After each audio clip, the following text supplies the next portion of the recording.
Hello, everybody, and welcome back to this new episode of The Couch Trip, Therapy for Everyday Life with my very good friend and yours, Mr. Eddie Reece. We have a very interesting and quite compelling topic this episode. It is one that both Eddie and I were a little bit excited to discuss because we feel not only is it incredibly important, it's a little bit misunderstood, and it's probably more relevant than most people would even think. And the topic of this week's episode is trauma. So the word in and of itself kind of creates a little bit of anxiety just saying it. And I think we all have an idea of what trauma is or what it means. But Eddie, from the perspective of a career therapist, please, could you take a moment just to define for the audience what is trauma? Yeah, trauma is, as you said, misunderstood. I think most people, when they hear that word, they just immediately tune out because, they weren't in a war. They haven't had, awful tragedies happen to them. And trauma certainly comes from those things. But the everyday trauma of our lives shows up too. The trauma can be emotional neglect, which is the kind of trauma I see all the time. And even if, say, you had a really bad wreck or your house burned down or something like that, um, the neglect of dealing with your emotions around that event is the trauma. And so it will always come back to, no matter what kind of trauma it was, no matter what the event was, no matter how big or small, if the emotional content of that event was neglected, then you're going to have trauma. Which means you will see all of the manifestations of people who have experienced trauma. And so if folks think about it that way, then they say, well, X number of percentage of the people have experienced trauma. I go, no, 100% of people have experienced trauma. What do you think being born is? What do you think being squeezed to death and shoved through a small hole into a really frightening, ridiculous world and losing all the comfort and safety that you had? What do you think that is?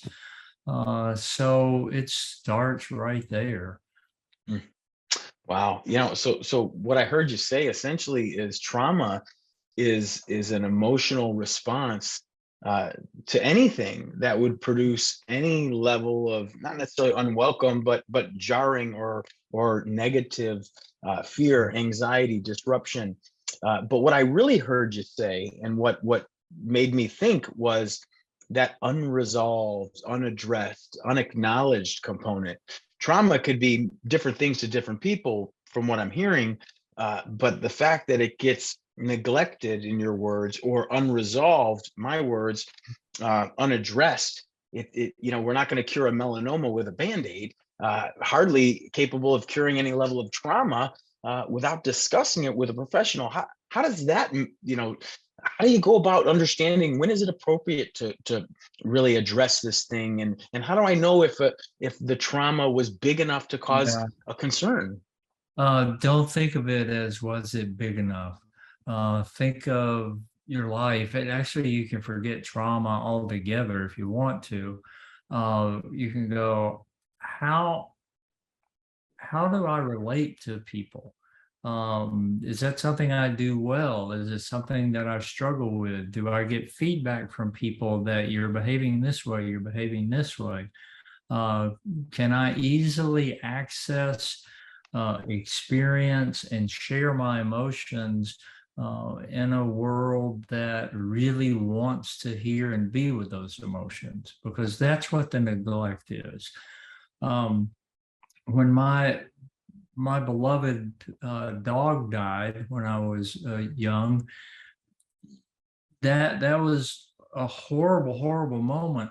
And the worst part of that, the results of the trauma of his death, um, was that I have a very clear kind of snapshot memory of me sitting on the front porch and just guttural crying. And you say, oh, well, that's really sad. Well, here's the really sad part. I was alone. Mm. That's where the trauma that will carry out the rest of your life comes from. Not only seeing my dog ripped to shreds is how I found him, that's traumatic, but the real damage happens because I'm going through this alone. I have no one to share this with. I have no one sitting there with me on that porch going, oh my God, this is horrible, and validating my reality. Mm. So I come out of that um, neurologically, biologically, physically, emotionally, believing no one will be there for me, Mm. which had been my experience throughout my childhood. No one will be there for me emotionally. No one will sit with me and tell me that, of course, this is horrible. Of course, you're going to cry. Cry as hard as you need to for as long as you need to. I'm going to be right here with you. So it's going through the emotional content of any event by yourself or with someone that, say, if they were sitting with me in that moment, goes, Eddie's just a dog, you know, or we'll get you another dog. Don't worry about it. You know, that's even worse in some ways, because then you know for a fact nobody wants to be with what you're experiencing. They want it to go away. Mhm. Yeah. Wow. It's well said. And I'm a believer that the greater the emotion attached, either positively or negatively, to an event, specifically when we're children, the more clear and more vivid that memory. And Mhm. it's almost like that the emotion is what really snaps that photo in your brain. And Exactly. I can only imagine, how something so negatively emotional, how difficult it must be to have that snapshot at inopportune moments, and to have it unresolved, and to have it unattended to, and of course the lack of validation, and the lack of acceptance, and the lack of even acknowledgement of why a young person might experience a traumatic event, from losing a best friend essentially, or the one person that was judgment free, and no Right. matter how long you were away, or or what you were doing, the moment Right. you threw your arms around that dog, he or she was 100% Mhm. there for you.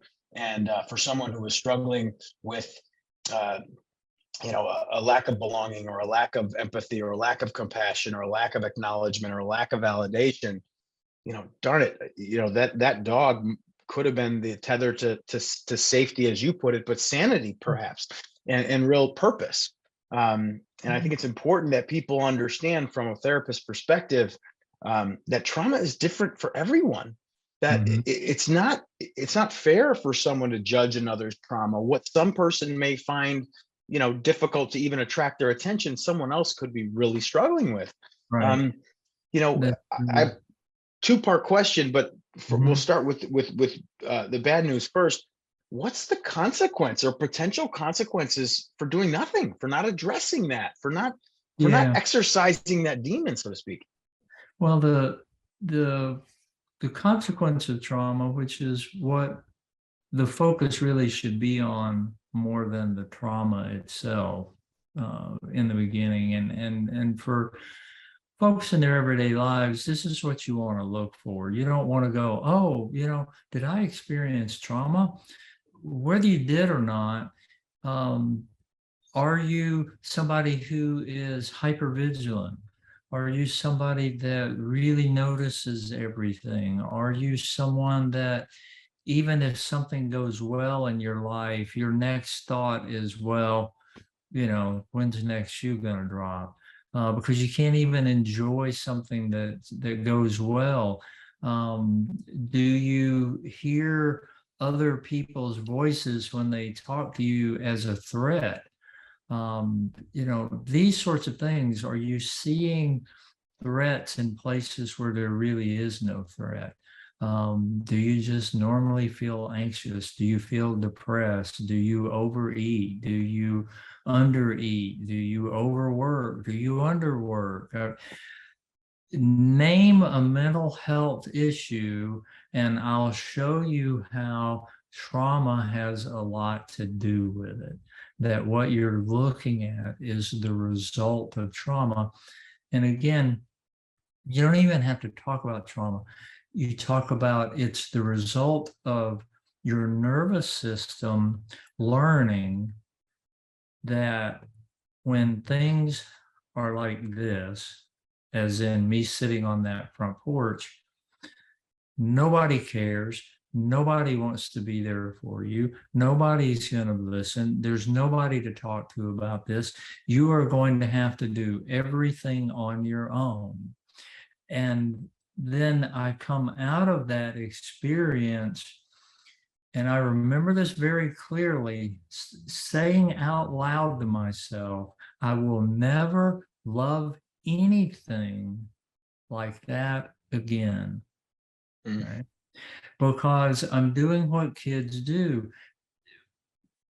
Our brains are not developed well enough to understand what we need to understand. So I'm going to think, well, the reason I'm in such pain is not because something beloved is gone. The reason I'm in pain is because I love the dog. So I don't want this pain anymore. So the best way to not hurt like this ever again is to never love anything again.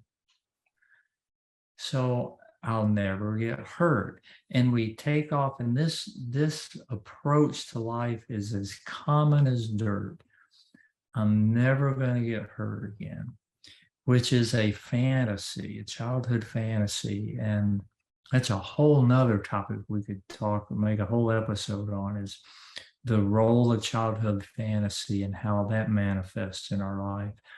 So I grow up and I go, I'm never going to get hurt. Well, I'm never going to love anything, so I'm never going to get close. I'm never going to be all in on anything. And if I start to get that way, then that's going to make me really anxious, because I believe, it's going to hurt. And then it shows up in a very common way when I think about a long-term relationship. I think of, a long-term romantic relationship. I think about, okay, I have to pick somebody who will never hurt me, which is another fantasy. The person who's going to hurt you the most is the person you're most connected to, right? Because that's how the pain manifested when my dog died. That's who I was most connected to. So I don't think it would have hurt me as much if one of my family members, human family members, died. Right? I don't think it would have hurt me as much. I was not that attached to them. They were not, as you said earlier, this, very non-judgmental, accepting entity that loved me. Okay. So I was way more attached to my dog than I was to any of my humans. So I go through life going, I'm never going to be that way. And of course, on the other side of it, I have another part of me who wants nothing more than to find that attachment. And so there's always this push-pull. That's how it shows up in everyday life.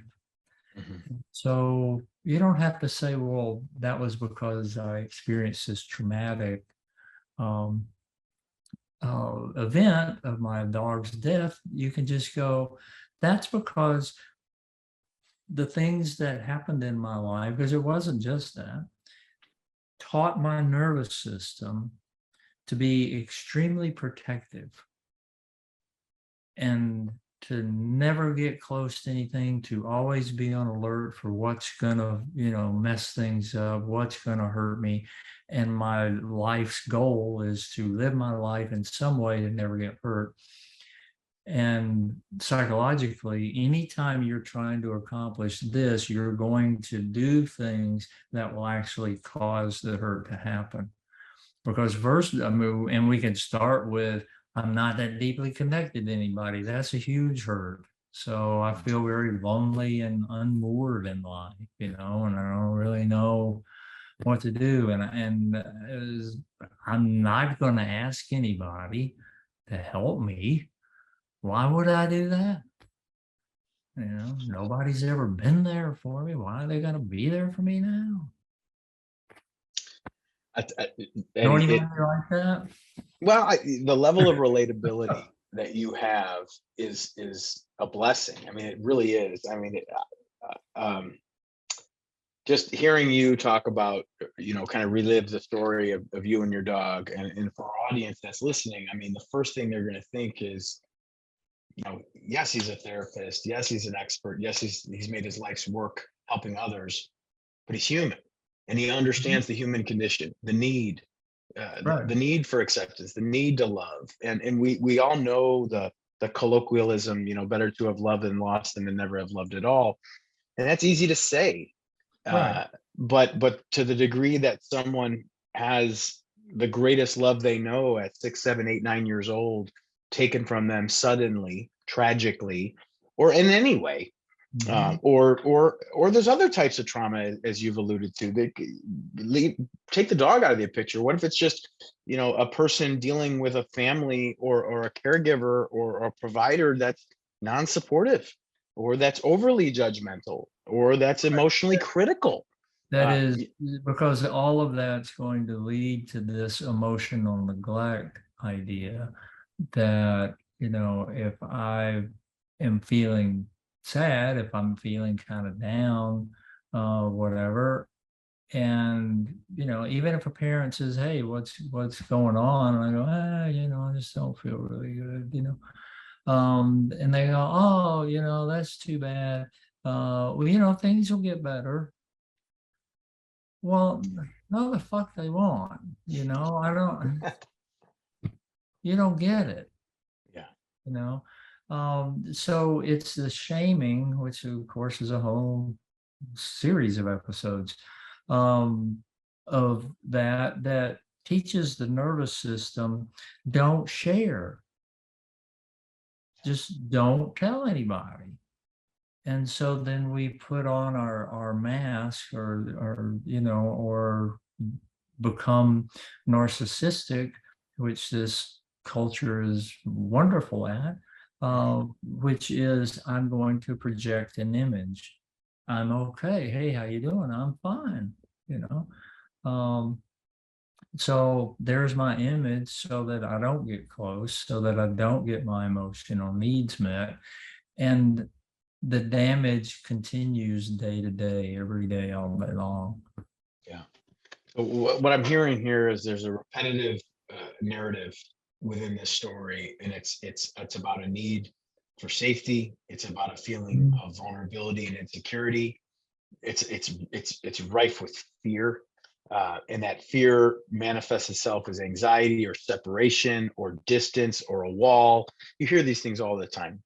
Um, I'd like to pivot to something a little more positive, which is, we've now heard what trauma is. We've heard how it manifests itself in everyday life. We more clearly defined it for those that might not understand. And I'm sure more than one person listening or watching has said something effective. Yes, that is trauma. And yeah, although it wasn't a big deal to anyone else, it's a huge deal for me. And we talked about the consequences of doing nothing. We talked about, you know, left unaddressed, how that could change our behavior and perhaps make us even more lonely, vulnerable, or unhappy, or depressed, or anxious. But let's pivot now to what could be the beautiful outcome, having someone like you, Eddie, having a trusted therapist, having an outlet, having a release, having understanding to be able to deal with something, regardless of how long or how little Mhm. it's been affecting your life. How is this addressed? What is the process, and what could the outcome be? Well, I mean, that's if you watch any of these episodes before, you know the answer. You go to therapy, you know. Um, but to be a little more specific, it's a matter of connecting with someone in a way that you sort of maybe kind of begin to believe that you might could share parts of yourself that you keep behind the image. Um, and that process takes a while, which is why I'm not a big proponent of short-term therapy. It takes a while to get to a place to where you really feel like you can share this, and get it out. And what then happens is, okay, here's my really hurt self that's deep in agony. And the therapist responds with, well, of course you are. How could you not be? Um, that validates your reality, which is another way of saying now you don't feel so crazy, because you wind up feeling crazy because you're going, oh my God, I'm in the depths of despair. But I have everything anybody would ever want. What is wrong with me? You feel crazy. So you get this out and they go, well, of course you feel that way. How could you not? Sure makes sense. You Right. lost your best friend. Um, so that's what it takes. Uh, and it takes that over and over and over and over and over again. That's why I say you sort of kind of maybe might start thinking it might be all right. Right. Because even after it happens, you're not going to trust it. It's going to take repetition. It's going to take saying, okay, you didn't shame me about this, but now let me tell you about this, you know.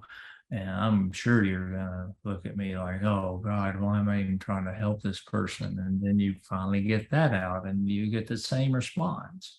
And then you go, oh, well, let me pull this up out of here. Boy, what do you hear this story? Um, and you just do that over and over and over and over again. And get this sense that, oh, not only is it helpful, but this is how relationships are supposed to work. This is what love really is. This is what caring really is. This is compassion.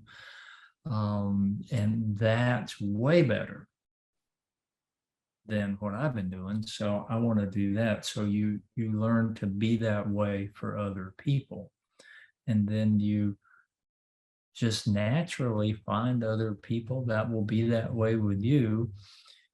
And then you learn a really huge lesson that there's going to be people who are not going to be that way with you. They're going to go, oh, it'll get better. Don't worry about it. And you'll learn that that's simply who they are. They're not hurting you. They're not attacking you. It's not what I wish they would say, but I got no reason to be all, upset with them. You hurt me, Yeah, that's what people do. So you learn to accept the reality of life, that you move from this, I will live my life to never be hurt again, to I will live my life that when I'm hurt, I know the drill. This is what I do. This is how I take care of myself. This is how I ask for help. This is how I rely on other people. That's what you learn, so that you're not so worried about being hurt, because you know it's inevitable. Yeah.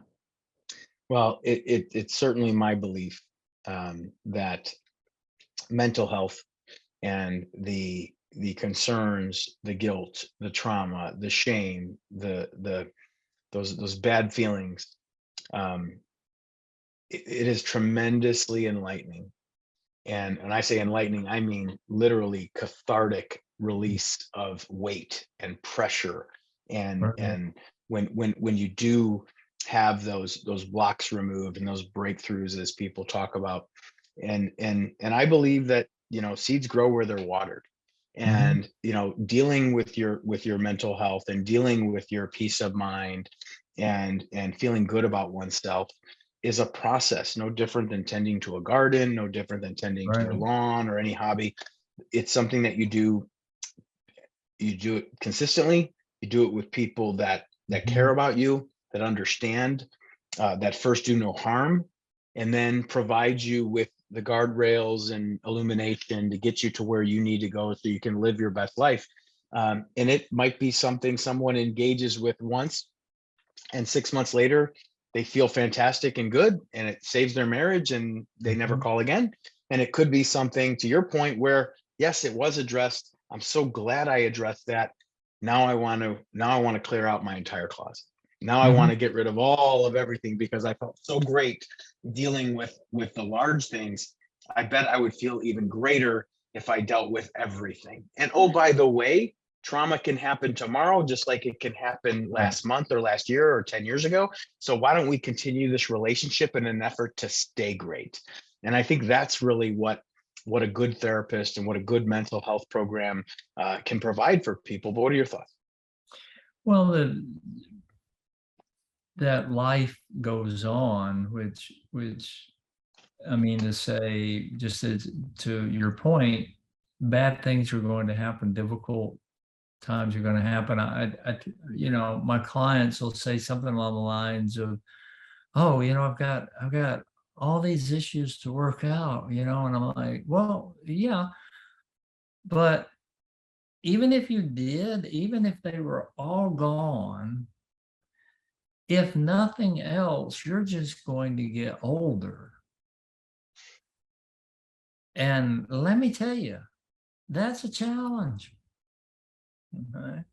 Um, I mean, if we get the ideal life, which, in most people's minds is I live for a really long time. I have all my senses about me. I'm physically in pretty good shape. And then one night I die in my sleep. I'm like, okay, great. If you get that, here's what your life is also going to be. You're going to go to a lot of funerals. You're going to watch a lot of people you love and care about die. You're going to experience all of that, all of your friends leaving. And then you're going to die. Okay. That's the best life you could ever have. It might be a good idea to prepare for that. Okay. In case you get that best life, which chances are you probably won't. Right. Yeah, So let's prepare. Let's learn the drill, as I often say. Let's learn that, okay, here it comes. Here's what I do. Here it comes. Here's what I do. All right. And what I do involves asking for help. What I do involves sharing my experience with people that can really hear it and listen and take it in and validate it and not try to change it and make it better. Just be with it. That's the drill. that's right. That's right. Wow, this was great. This was this is my favorite episode thus far. The episode on trauma. I just want to remind our audience, listen, ladies and gentlemen, you don't have to be sick to get better. And sometimes just having a therapist or someone that you can work through these things that might not be making that might be preventing you from being your best self or living your best life or feeling the most fulfilled. It just feels fantastic, and you can be better, and you can be better, and you're not damaged, you're not less than, you're not unworthy.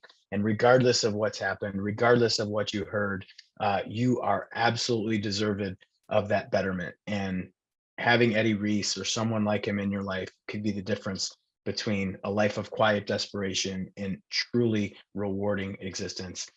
Ladies and gentlemen, this has been the Couch Trip Therapy for Everyday Life with me, Bill Courtright, and my great friend, Eddie Reece. Thanks, Bill. Good job. Take care, everybody.